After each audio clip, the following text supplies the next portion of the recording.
존경하는 포천 시민 여러분, 서가석 의장님과 동료 의원 여러분, 집행부 공직자 여러분, 안녕하십니까? 안혜경 의원입니다. 오늘 본 의원은 우리시 공모사업 추진 전반에 있어 집행부의 효율적이고 체계적인 사업관리 대책 마련과 실행 촉구에 대해 말씀드리고자 합니다.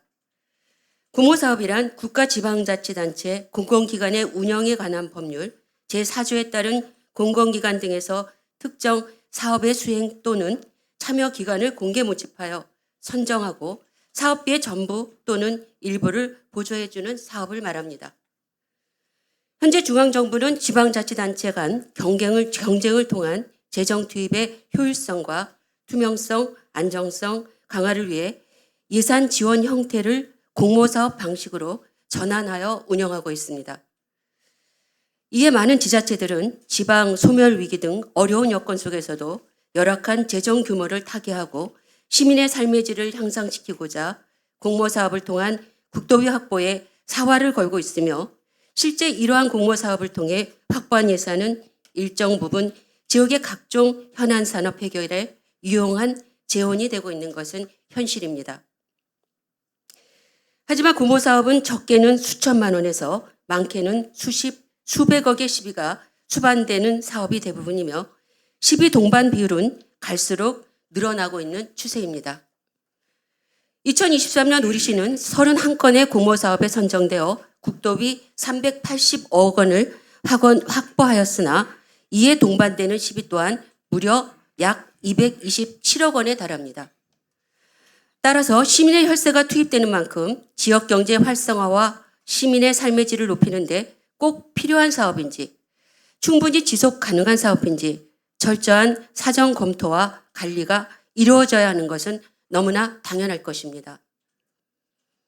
그러나 본 의원이 지켜본 바로는 사정 검토 절차 준비 부족과 무분별한 공모사업 신청으로 인한 국도비 반납, 부적정한 시비 추가 투입 등의 사례가 누차 반복되고 있어 심히 우려스럽습니다.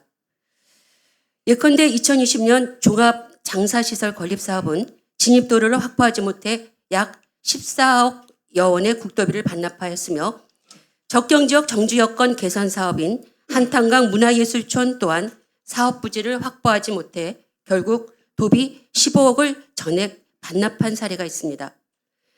이는 사업 후보지 물색 시 그 지역의 소유자 현황, 반대 의견 등에 대한 설득 등 면밀한 현황 조사와 계획이 존재하지 않았다는 것을 방증합니다. 그리고 2021년 일동 양곡창고 2개 동의 리모델링 사업의 경우 도비 12억 원을 투입하였으나 구조 안전 문제로 한 개 동만 진행 가능했고 이 한 개 동조차 추가 건축비로 12.6억여 원을 투입하여 결국 9억 원에 가까운 시비를 사용하고서야 가까스로 사업을 마무리할 수 있었습니다. 이는 기존 오래된 건물 상태에 대한 이해가 없이 공모사업 예산에만 매달렸던 결과입니다. 또한 사업 기획이 의심스러운 공모사업도 있습니다. 이동 도리돌 마을은 2008년 총 58억을 들여 농촌체험 휴양마을을 조성하였으나 제대로 된 운영이 되지 않았으며 2018년 집행부는 이곳에 재차 생태체험장 조성을 시도하며 또다시 도비, 시비 총 30억의 혈세를 쏟아부었으나 현재 해당 시설은 단 1원도 창출하지 못하는 무가치한 시설물로 남아버렸습니다. 그리고 2016년 공모사업을 통해 15억의 예산을 투입한 한탄강 밀리터리 서바이벌 게임장은 매년 엄청난 누적 적자에만 쌓여가는 상황입니다. 더군다나 통상 보조금은 운영비까지 지원되지 않아 시설 준공 후 매년 수천만 원에서 1억에 이르는 시비가 운영비로 소요됐거나 소요될 예정이란 사실도 간과할 수 없는 부분일 것입니다. 위와 같이 부적절한 공모사업 사례들이 반복되는 것을 보면 과연 우리 시의 체계적인 공모사업 추진 시스템이 존재하기는 하는지 의문이 듭니다. 이에 본 의원은 공모사업 추진 전반에 있어 몇 가지 제안을 드리고자 합니다. 첫째, 기획예산과를 중심으로 체계적인 사전 정보 수집, 사후관리, 성과 체계를 마련해야 합니다. 예산과 부서 간 협의를 통해 사업 전반의 컨트롤이 가능한 첨단 부서에서 보다 적극적인 역할을 수행해야 합니다. 그저 소극적인 자료 취합만 반복되는 것은 무의미한 일입니다.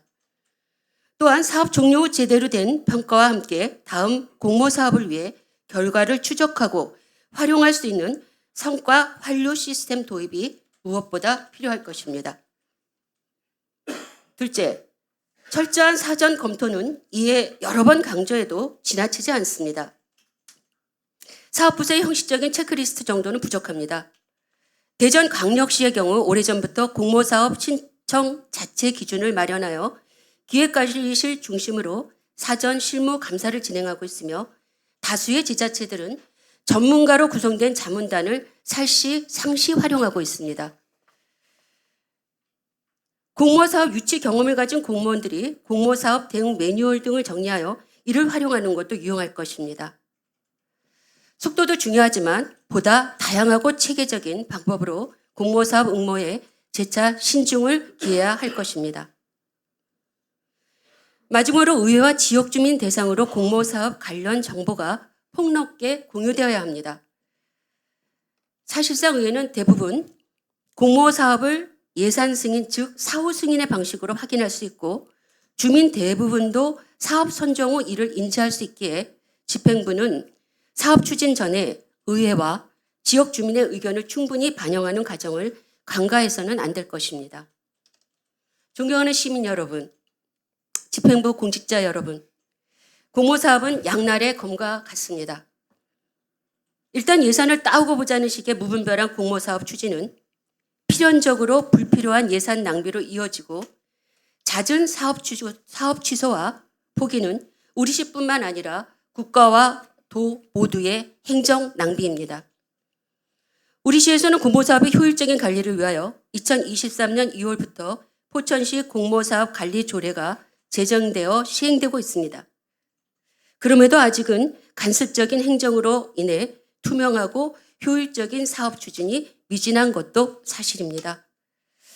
집행부는 단순히 공모사업 선정 몇 건, 국도비 몇 억 확보와 같은 가시적인 실적이 도취되기보다는 진정 지역경제 활성화와 시민의 삶의 질 향상에 도움이 되는 공모사업을 발굴하고 꼼꼼하게 투자 대비 효율성을 따져 응모하는 책임감 있는 모습을 보여주시기를 당부드립니다.